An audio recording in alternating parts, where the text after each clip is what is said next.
This is the story of how I lied to get my first job in the gaming industry. And I never told anybody this story to date, but I think it's pretty important that I go over it because it's something that I think is very defining for someone who's trying to get their first big break in life. All right, so we have to go back all the way to the mid-90s here when I was still going in college at the University of Virginia. Now, University of Virginia, go Wahoos, is one of the top public institutions in the United States. Beautiful campus founded by Thomas Jefferson, featuring the academic village. Its model for education and learning has been replicated by many universities across the United States for a number of decades now. I mention this because, despite being one of the best schools out there, it gave me no real advantage into breaking in to the gaming industry. And that's because UVA is not known as a school that churns out people who go into technology, in particular technology mixed with entertainment. But for me, it made a lot of sense to go to University of Virginia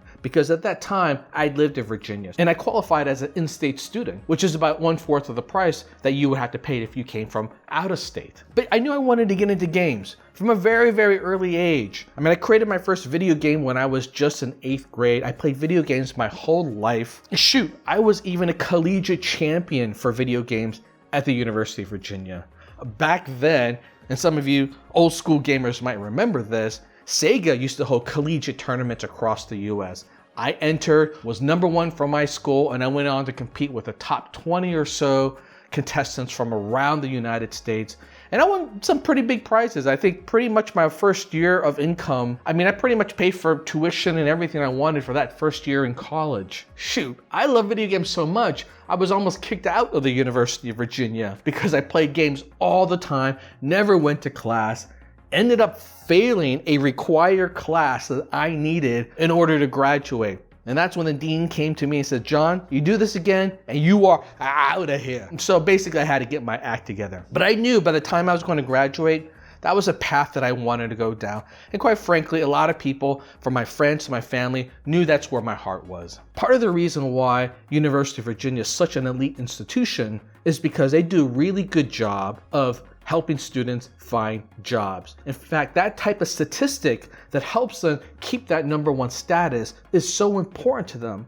That's why things like the hire rate, which is the percentage of students that are hired right after college, and the average salary that you get are important stats for something like the business school. So they do all sorts of things about lining up jobs. Yeah, but you know what? The problem is that I didn't like any of the jobs that they were lining up. We're talking about career paths like consulting firms like with Booz Allen, or accounting firms like PW, or telecommunications companies, or working for the government, which is fine if that's the path you want to go down.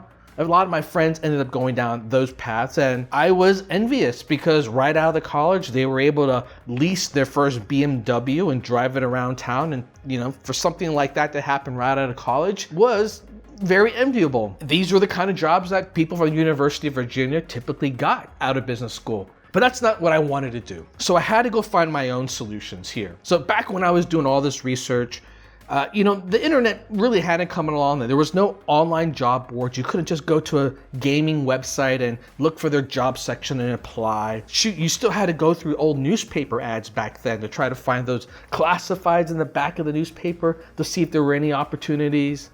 I would just go to the library, which had every newspaper across every major state in the United States, and just sit there and comb through it every day, trying to find the right opportunities. Mainly because the opportunities around gaming were not in the Washington, D.C. area. Most of them were on the West Coast. But my real breakthrough actually wasn't through the traditional method of looking for a job. It was actually just looking at the back of these boxes, all the game boxes that I had accumulated in college, which I had kept.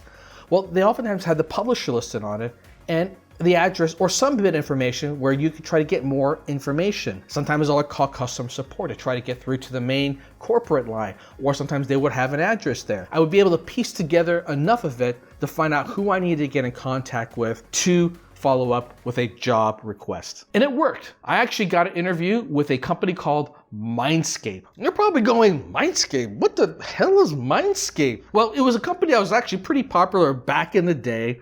Actually, maybe not. I don't think most people even remember who Mindscape was. And by 2011, this company was already shut down too. And most of their games were pretty forgettable. But nonetheless, it was a gaming company. So yeah, I got that job interview with Mindscape. They flew me out all the way to California, Novato, California, which, by the way, isn't really part of the Bay Area.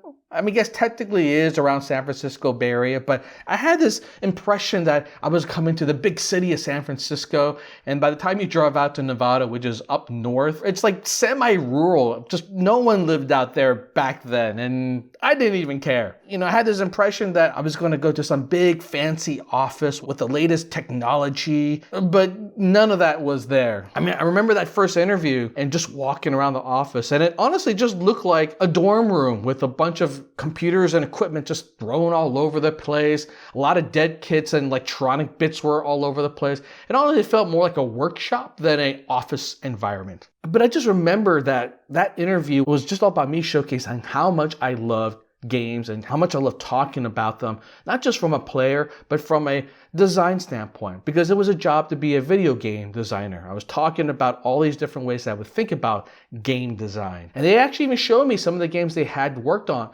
back then that was never shown to the public. Now, it looked like it ended up not being a very good game.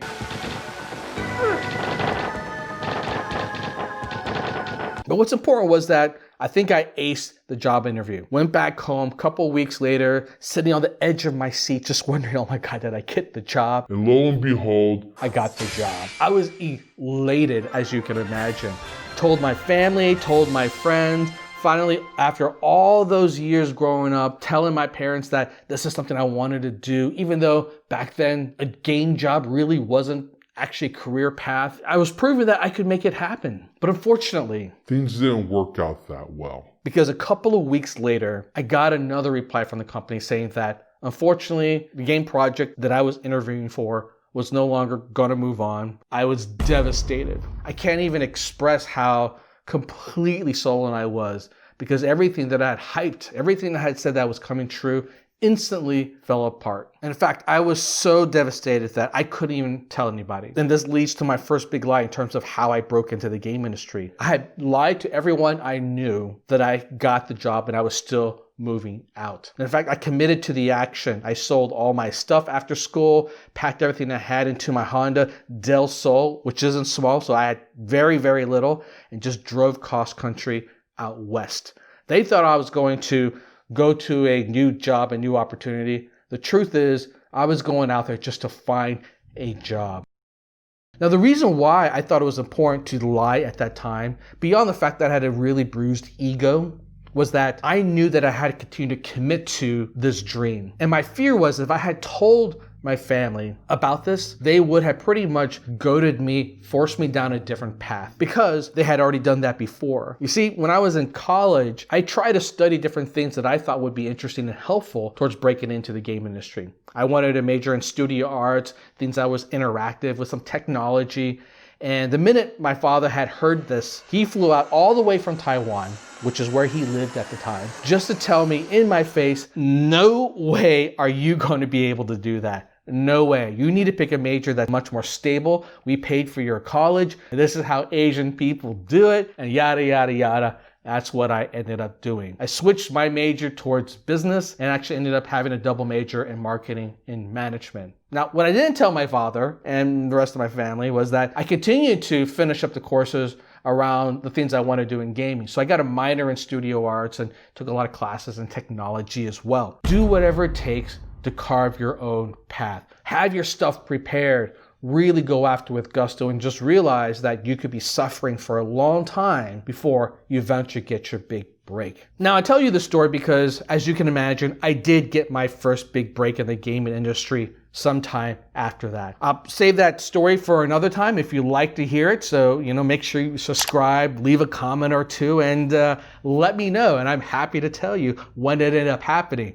But I can tell you it was a struggle to make it happen. But I did make it happen. Oh, and that company that eventually did join, it was a company called US Gold at the time, which eventually became known as IDOS. And one of the big games I did eventually work on was Tomb Raider. So I guess you could say things worked out pretty darn well. I think it's important to leave a little bit of a life lesson here, right? Which is that if you're surrounded by people who don't necessarily see where you're going in life, who don't necessarily believe in what you're doing, to do whatever it takes to create a shield around yourself to protect you so you're constantly motivated to level up. The truth is that it took actually many years after that before my parents started to warm up to the fact that having a job in the video game industry wasn't so bad. And in fact, it was almost a decade later before they were actually proud of the fact that I worked in the gaming industry and was talking about it with their friends. And if you know Asian parents, talking about what your children do for a living is the highlight of their life. They love doing that, comparing how their children are doing with the rest of their friends. All right, y'all, story time is over.